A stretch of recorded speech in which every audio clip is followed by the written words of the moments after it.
All for rainbow. All for rainbow. All for rainbow. All for rainbow. All for rainbow. All for Rainbow podcast is here with the 24th episode, and today's topic will be BDSM. I have with me a guest, Raf. Hi.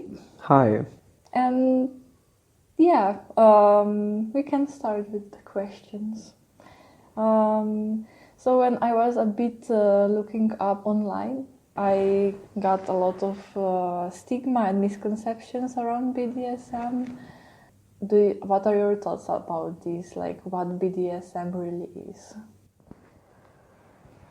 So the basic definition for those who don't know anything about BDSM is that it's an umbrella term to collect kinks and fetishes that would fall under certain categories.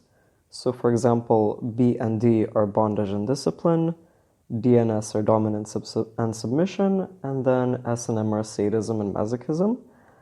But I feel like it's been used very loosely. So when people will have any sort of kink or fetish, they would describe it as BDSM.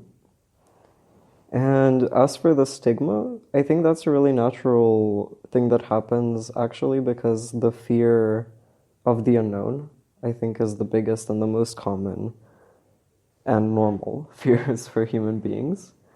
But you also have the media's representation of BDSM, which can be really risky and dangerous and sexualized and a very forbidden fantasy. I recently had an online workshop where I talked about BDSM, so it was just an open conversation, as well as like a prelude to a BDSM workshop that will be in May in Club Tiffany. And what I noticed is that people's first impression of BDSM was just from bad media, so things such as 50 Shades of Grey and pornography. And so they don't typically get the chance to have a real conversation about it and dig deep. So I feel like it's really important to talk about it and just help it gain its place in normal life. So thank you for having me. For me, what I would first think of in BDSM is latex and pain. Yeah, that's a very real thing. And I think people get surprised when I personally tell them that I like BDSM, but then when I tell them that I don't like pain. And they get really confused by that, but not all BDSM has to involve pain. And typically people think that if you're doing BDSM as a masochist, for example, that you're into the pure feeling of pain. But there's something called a contrapolar feeling, where by experiencing pain, it actually turns into pleasure. So I think that's something that most people seek. So it's not just you being beaten up, essentially. Are you familiar with this saying, safe and consensual principle in BDSM culture? Yeah, that's a very typical thing to start with for a lot of people, if they know what it is, of course. I feel most people start with that. The first part, safe, it's not just about, for example, using a condom or using lubricant or stuff like that. Safe is also that tools would be sterilized, and also you're doing it in a safe environment, so it's not outdoor sex, for example. Pretty much just safety first, which is important. Then for sanity, it can either mean that you are psychologically stable enough to go through with a scene, or that you're not under the influence of any sort of drug or substance that you might be using. Because oftentimes when people are under the influence, consent can be retracted at a later time, so that can lead to some complications. And then consent is just self-explanatory. And so consent is not just for establishing the cans and can'ts, but oftentimes some scenes can be so risky where in public it might seem like it has some illegal attributes to it. So oftentimes it's also to establish that what is happening is completely legal and done between two consenting adults. So that is very important. So SSC, or Sane, Safe, Consensual, is basically the practice or play or scene that you do within BDSM that is physically and psychologically quote-unquote safe. So it wouldn't have any long-term risks to you. You wouldn't be left with scars, or you wouldn't be left with a lot of psychological baggage if you're doing like a heavy psychological domination scene or something like that. So it wouldn't leave you with a lot of repercussion. But also the way people also use SSC is to sort of set rules and boundaries in a scene that would not be seen as ethical or moral. But there's also another side of SSC, which is called RAC. So it's risk-aware consensual kink, which means you know that there is a chance of you getting some sort of physical damage, such as scarring. But by talking to your partner or partners about it, you establish your limits, whether they're hard limits, soft limits, things like that, and you consent to it. So I think it's really important. As there are a lot of stigmas, as we talked about, around BDSM, there's also a lot of, people don't usually talk freely in public about BDSM and their kinks, which is in a way also connected to queer community. And in one article I read that kink and BDSM are part of radical queer history.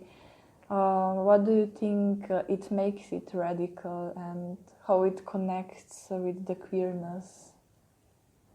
Good question.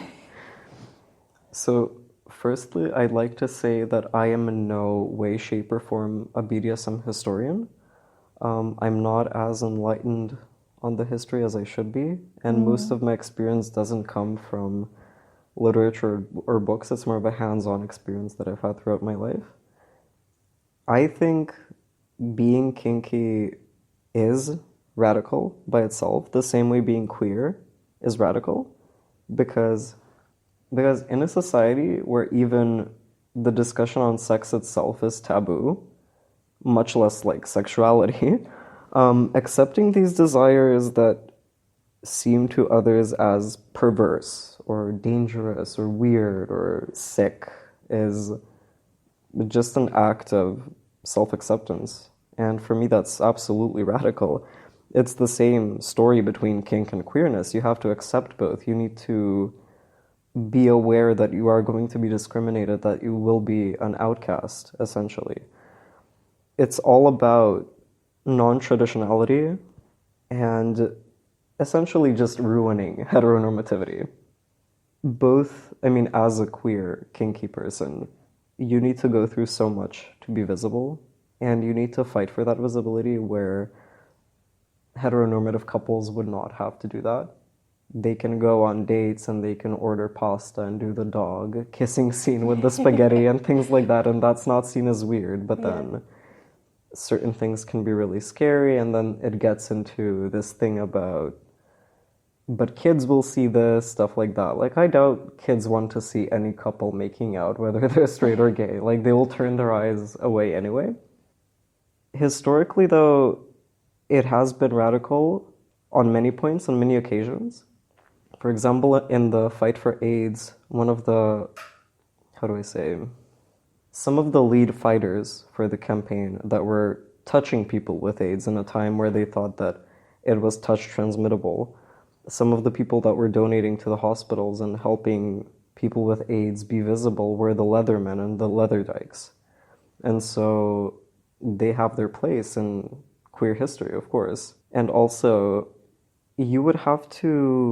there's this point where queerness and kinkiness connect, which is, for example, back in the day, now I don't know, I wasn't alive, I'm only 22, but essentially what queer people would do to identify each other in public without being too visible about it was the act of putting a colored handkerchief on either your left or your right pocket.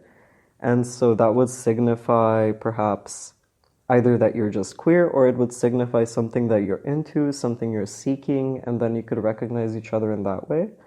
So you would be both queer and kink in public, and that is absolutely, for me, radical. I mean, even expressing to someone that you're queer is radical enough, especially in these times where things are, I believe, becoming more conservative, and a lot of discussions that were happening about sex and kink are slowly dying down. Yeah, I was also reading about the handkerchiefs and different colors of them. That's really cool. You already mentioned about expressing sexuality in a way in public spaces, like kissing and eating pasta.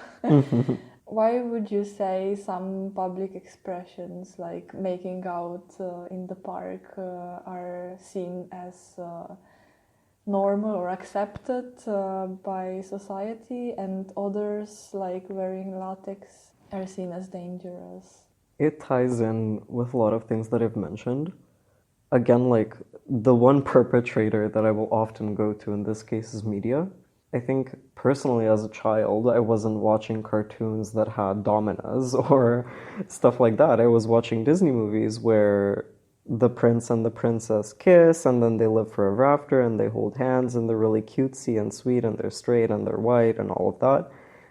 And you have this fear of the unknown. So if even now, I think, as someone who's been practicing kink for like 5 years, 6 years, maybe more, even now if I saw a domina, I don't know, holding a pup on a leash, like a human pup on a leash, Yeah.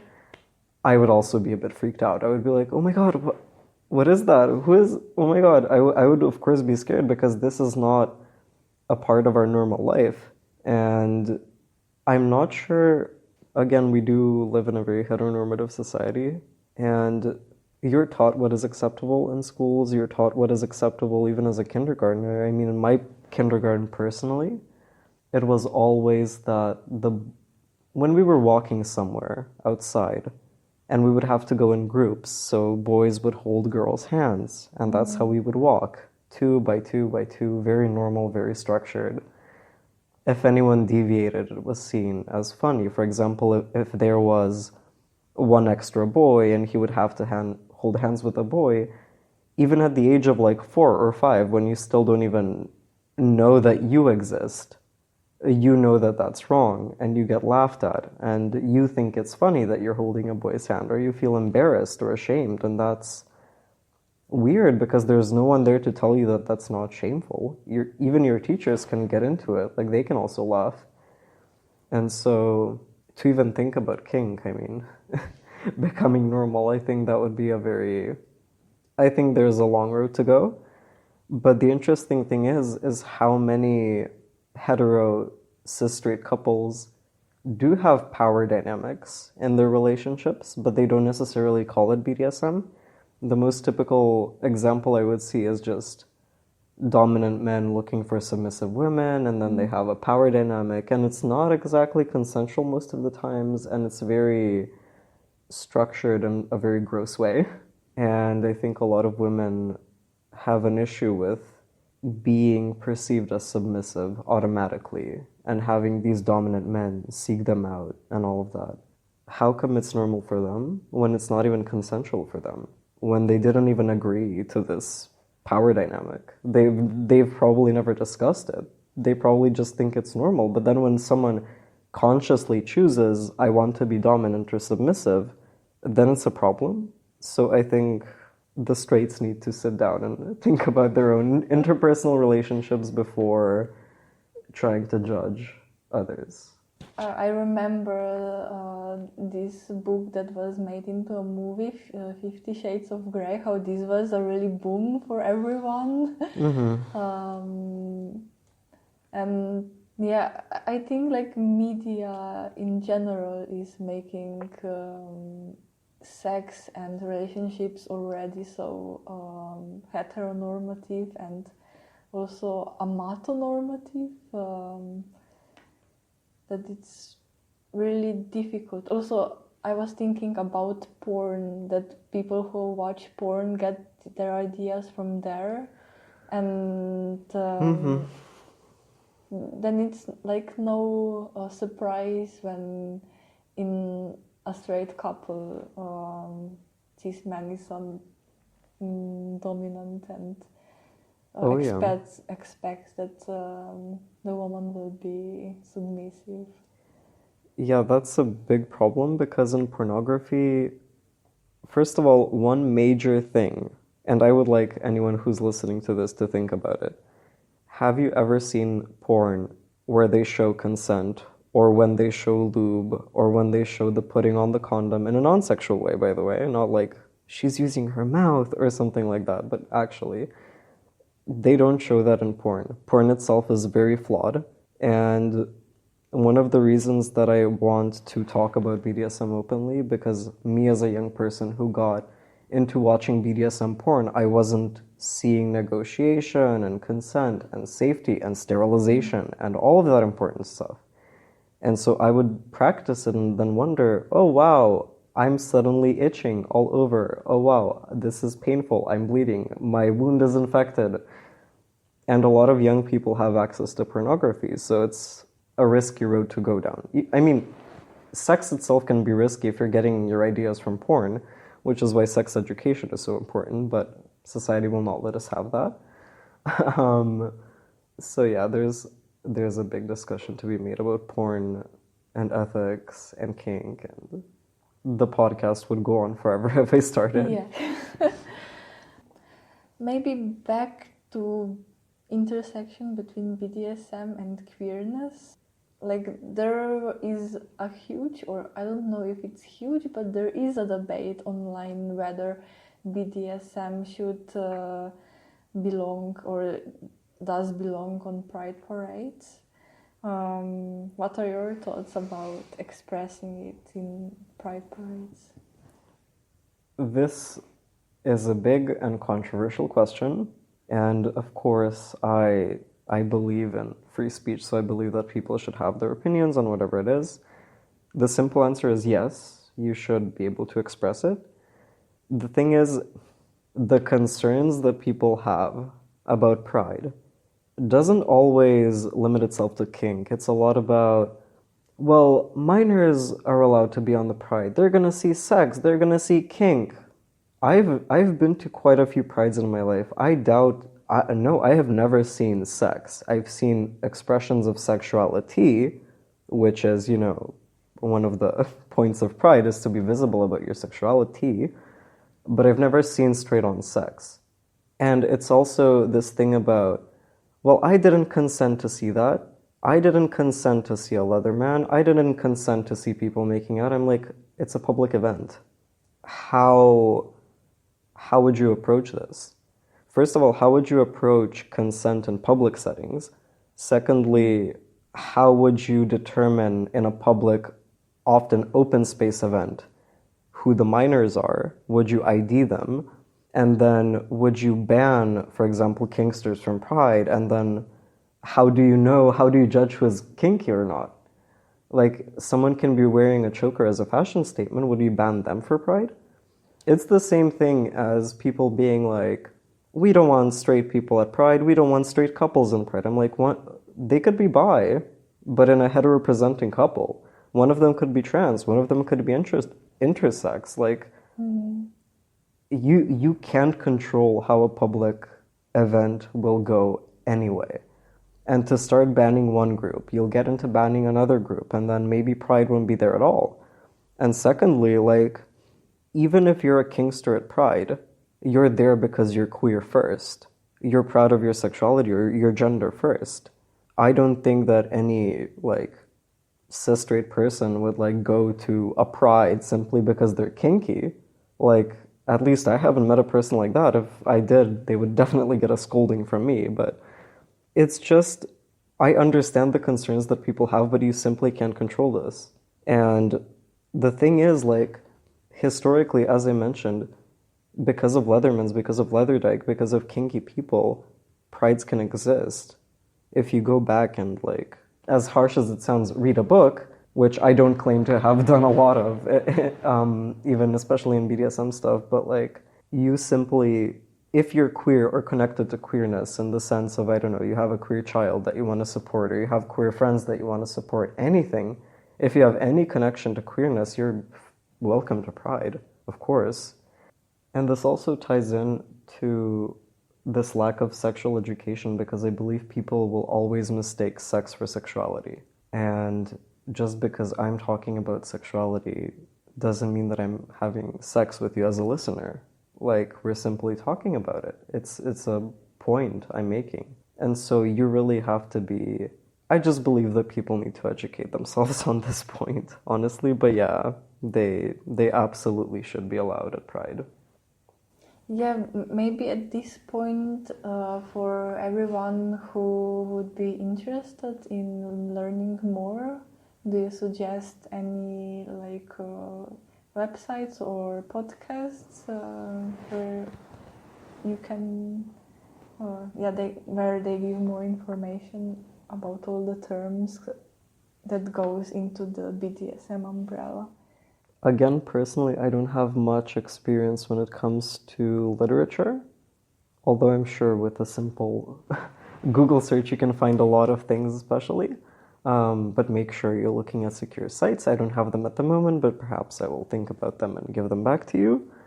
One place that has actually really fueled both of my goals, not to just become like a BDSM educator, but a sex educator in general, is a YouTube channel called What's the Safe Word? Spelled WATTS, the safe word.